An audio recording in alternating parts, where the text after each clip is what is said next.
Hello everyone, today I'm going to show you how I updated this old laundry room and turned it into a butler's kitchen pantry. When I first started this project, I realized I'm going to have to do some electrical, drywall, and plumbing, and I totally underestimated how much time that would take, so I made this video to help you understand all the steps that go into a remodel like this. To get started, I'm going to remove these old cabinets and get the room ready for painting.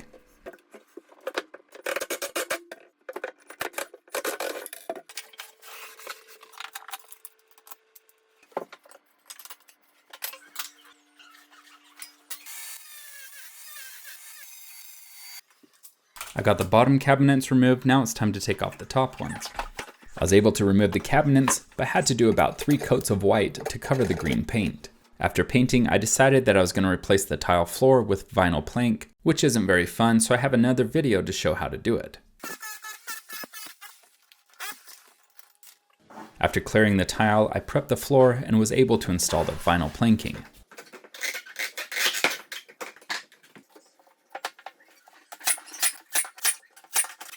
Replacing the tile floor and a fresh coat of paint really improved the quality and feel of this room. With the flooring and paint done, there's some more prep work that I have to do, and that includes moving a gas line, replacing a dryer vent, taking out a 30 amp outlet, and changing this plumbing, which I'm going to do now. Right now I have a hot, cold, and drain line, and after giving it some thought, I want to move the cold line down so I'm able to hook things like an ice maker up to it.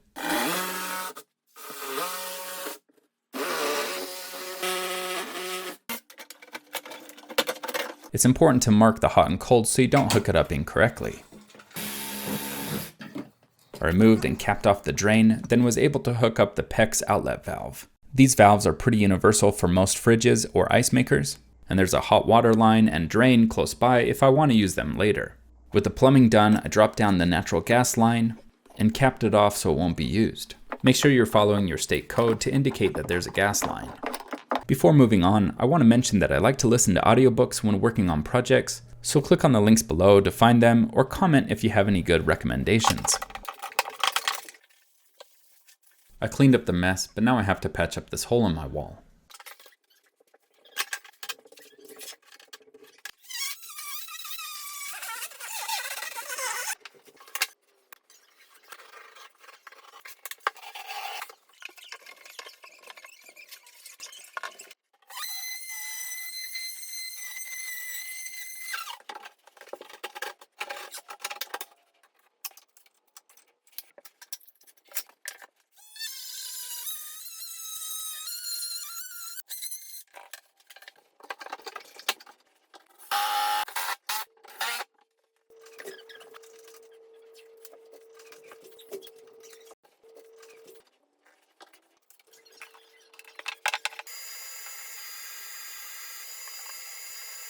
It was at this time when I was painting that I realized I forgot to do the dryer vent, so I'm going to patch that up right now.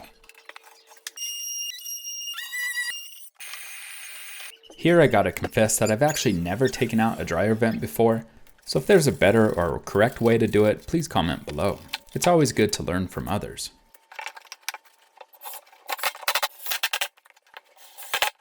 You might have noticed that on this patch job I didn't put any tape around it, and that's because it's going to be hidden underneath the baseboard, so if you do a patch where it's visible, you'll want to tape it.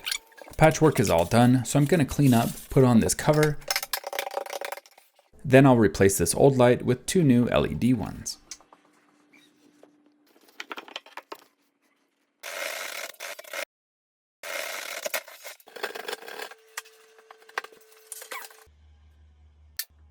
Alright, the lights are in, and I started to remove the baseboard so I could build a pantry, but I need to take out the 30 amp outlet so the cabinets can sit flush against the wall. These 30 or 50 amp outlets can be extremely dangerous, so make sure you disconnect the wires completely from the breaker. Alright, one more confession. I actually started this project without a plan in place, and I envisioned building floating shelves, which I'm doing here, and although I think floating shelves look really great, I decided that I want something a lot more practical and functional for my kids. So I threw out the floating shelves idea and drew up some plans for some melamine shelves that I had a local cabinet shop cut out. Putting it together myself saved a ton of money. So I used the wood to build out some of these boxes, and one of my awesome neighbors came by and helped me lift them up and install them. Notice that when we lift them up, we install a board on the wall to set them on, and it also helps them stay level. I started messing with the different heights of the shelves and where I wanted them to go, and it was about here that I realized that I had made a huge mistake because I forgot to order 2 corner shelves, and also forgot to cut out the holes for the pegs that would support the shelves. What a rookie blunder. To fix it, I'm going to have to make my own shelves and support brackets.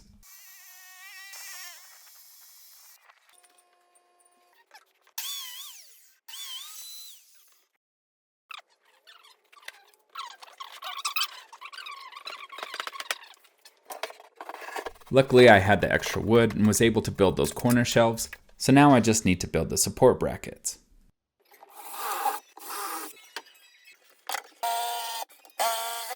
With the top part done, I'm now going to get everything ready to install the bottom shelves. As you build the cabinets, it's important to note that the gas lines need to be accessible, so I'm going to cut out a section on the back and also the front so I can get to the gas line. You may have noticed that the cabinets are a bunch of boxes put together, so I'm going to show you how I built them. A great tool is using one of these right angle clamps because they really help everything be square. It's just lining everything up and then nailing it down.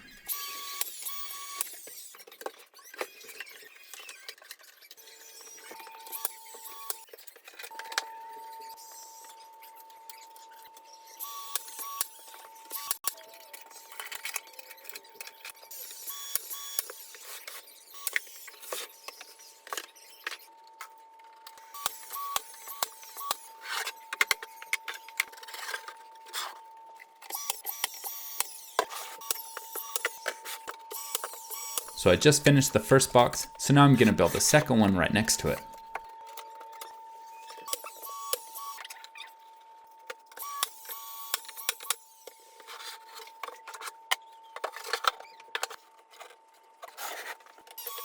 This second box sits over a vent, so I need to build a channel for the air to flow.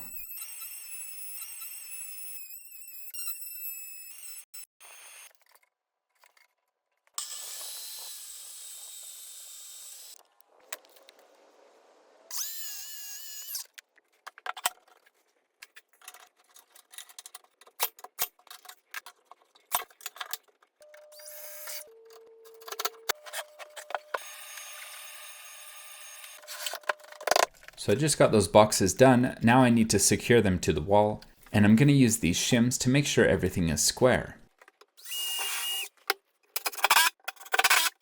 With the boxes built, I need to do some cleanup work, like take off these tags, and I'm also going to fill in the nail holes and caulk the seams. To fill in the nail holes, I found this DAP wood filler to work great. Just apply a generous dose and then you can go back and sand it down later, and it turns out great.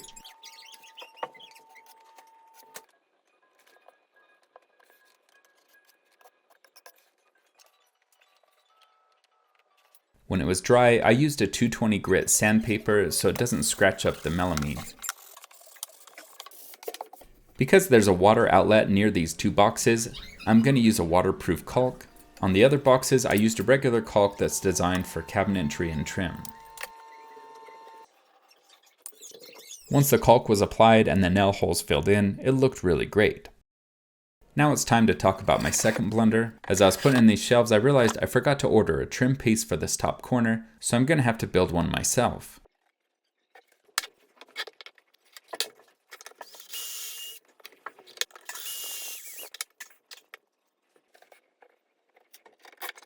So that actually turned out pretty great, and when I install the tabletop, it will totally cover it up. So next up, I'm going to install the trim around the outside of the boxes. This part was actually not very fun because it was freezing outside and I couldn't wait to get it done. Cutting out all the little pieces of trim was very tedious and took a lot of time, so I ended up cutting pretty late into the night, and my neighbors probably weren't very happy. So Jeff, if you're watching this, I do apologize. So I was able to get all my trim cut out, and when I put it up, it really made the project start to come together. I also wasn't sure about this corner piece, but when I put it up, I really thought it made it look better. Let me know if you like it open or with the corner piece in the comments below.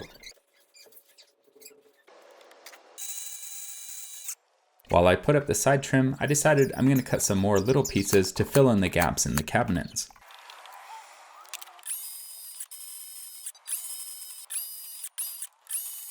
I had to cut a lot of pieces, but it was totally worth it once I put them up.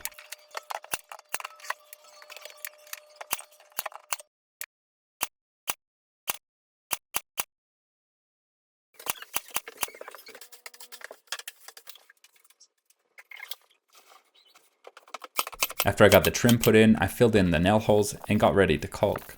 Before I caulked all the seams, I made sure to clean up the dust. The caulk I'm using is this Alex Flex trim sealant. It went on very smooth and there was no cracking, but it sure did take a lot of time to get every single seam.